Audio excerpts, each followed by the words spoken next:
Unbelievable! I think I've fallen in love with this dress watch. Let's get into it. Yes, and welcome to the Mad Watch Collector Show. Yes, would you Adam and Eve it? Me, in love with a dress watch. I honestly didn't think this day would ever come. This watch comes from the independent watch brand Baltic. Yeah. They've been going since 2017 and they're a bit more than a micro brand. This company doesn't just have the watches made and then sell them. They have the parts made in Hong Kong and they are assembled and regulated in their home country of France. Now, Baltic are well known for doing homage watches, but homage watches done right. They make fantastic vintage inspired watches where you can see a nod or a tip of the hat to old big iconic references, the old days, but these little touches are merged and molded together so that in the end they look like Baltic watches.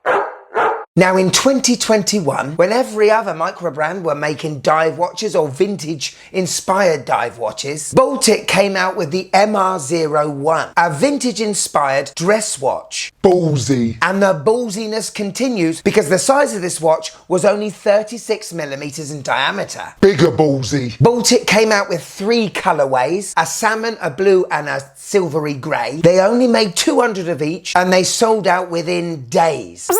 Fast forward 2 years and the MR01 is back in stock. It's priced at €545 and I've got to be honest, I'm very glad that this watch is on my channel so that I can show it off to you. Baltic were very kind enough to send me the blue version of this watch and I don't have to send it back. Will it have an effect on my review? Nah. Because to be honest, I liked it already. What's the point of doing a lot of reviews on watches you don't like? Also find out what the wife thinks at the end of this show. Are you dress watch ready? Let's go!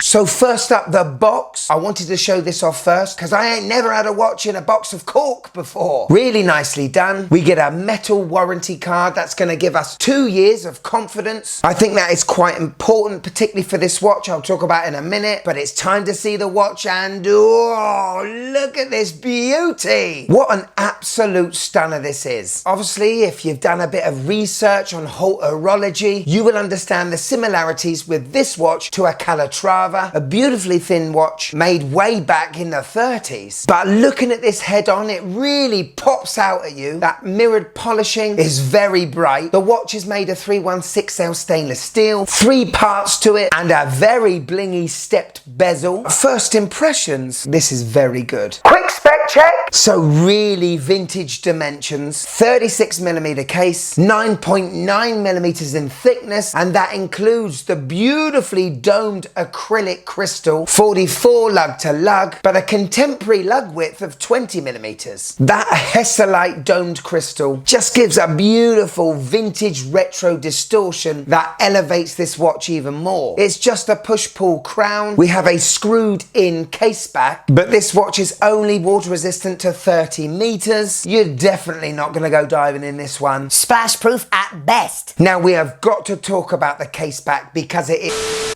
Oh God!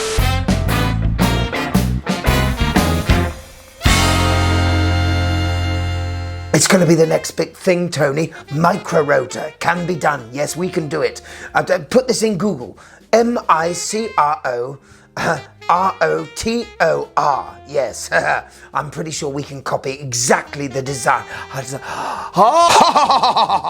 And welcome to the design house. And today we take a look at a display case back that's, you know, it's okay. It's by a company called Baltic, and let's have a look. Ha ha. Oh, so pretty. I mean, nothing really to see here, is it? You got something called a micro rotor there. Lovely pattern and design and textures. It's okay. It's quite basic, isn't it? Nothing really to see. So we won't see any more of it. There you go. So an okay case back, yes. Nothing really to see there, but very nice anyway. That's it from me. I'll see you again for another edition of the Design House. Cut. What a beautiful case back. I think I need some time alone. Now we got to talk about this strap. It is absolutely lovely. Italian calf leather, very supple, got a really good taper to it, and I do love the stitching. Brushed stainless steel buckle, just adds to that refinement. Very nice. Could you just click that like button, please? It really helps the channel.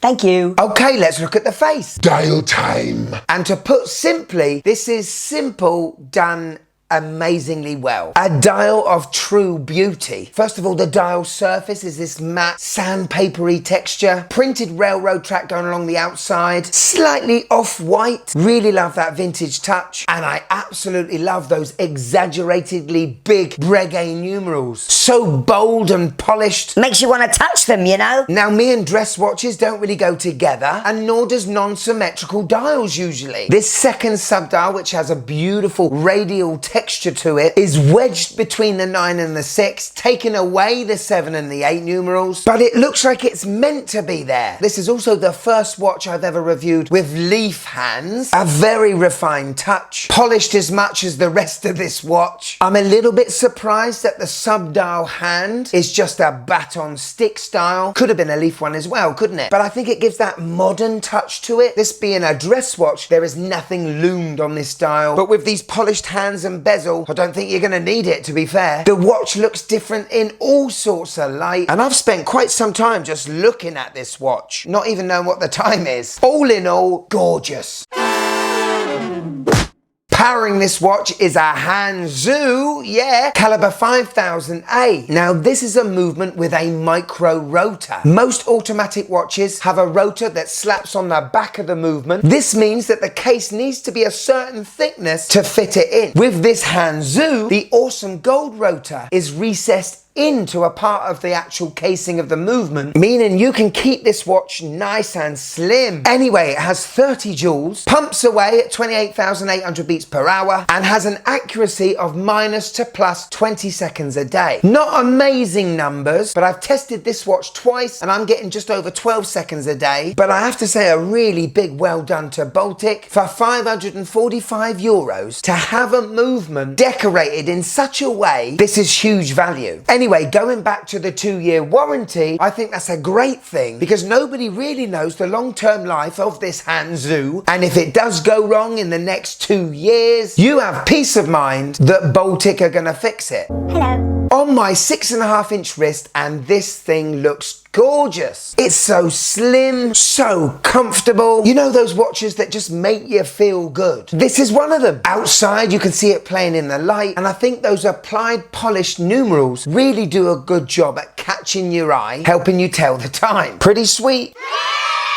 So there you go, the Baltic MR01. The only dress watch that has taken my heart and has made me question my life choices. Should I be wearing a suit more often to accommodate for this watch? Are my tastes changing because of this thing? However, no watch is perfect, and there are a couple of things I wish they'd change. The crown, yes, even though it's trying to look a little bit like a 1930s Calatrava, a watch of that era, and the fact that because it's an automatic watch, you don't need to use it that often. I honestly think it could have been enlarged, maybe a 0.5 to 1 millimeter, because it's very hard to grab hold of. Whenever I have a moment with a watch and I'm changing the time, I want to have a good experience, you know. Also, the rotor inside this movement is a bit loud.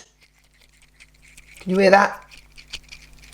For an elegant, refined watch, you probably don't really want to hear that. Also, when you tap it, it's a bit springy. Obviously, I don't want to tap it too much. This is a refined instrument. The whole watch only weighs about 54 grams. So that might be why we can hear the rotor and it's a bit twangy. But overall, I think this is a fantastic watch from Baltic. To me, it looks less like a vintage Calatrava and more like a futuristic Calatrava that hasn't been made yet. So like 20 years from now. The stepped bezel, the drilled lug holes, the very modern Baltic logo makes this watch look a little bit like what the bad guy in Total Recall would wear. A retro futuristic vintage watch. And so do I think it's worth it? Abso-bleeding-lutely. Making a beautifully simple vintage inspired designed watch is very hard to do. Here it is, my wife's thoughts of the MR01. What a beauty. Yeah, this I don't mind. Very blingy, The colour combination is really nice. It's a bit small. I didn't like the circle that was to the side at first, but it's definitely growing on me. This one's okay. Well, what do you know? The wife gives her approval. You've done well, Baltic. Yep, looking forward to getting to know this watch a little bit more over the coming weeks. I'm in love with a dress watch. It has made me forget about G-Shocks for a bit. Not too long though. If you want a bit more of the Mad Watch Collector channel, just click here. And if I've got you for a few more minutes, why don't you click this show? This is phenomenal. Yeah, I'm saying that because it's one of mine, but still, it is a beautiful show done fantastically well. Go on, click it. It's great. Click it. Click it.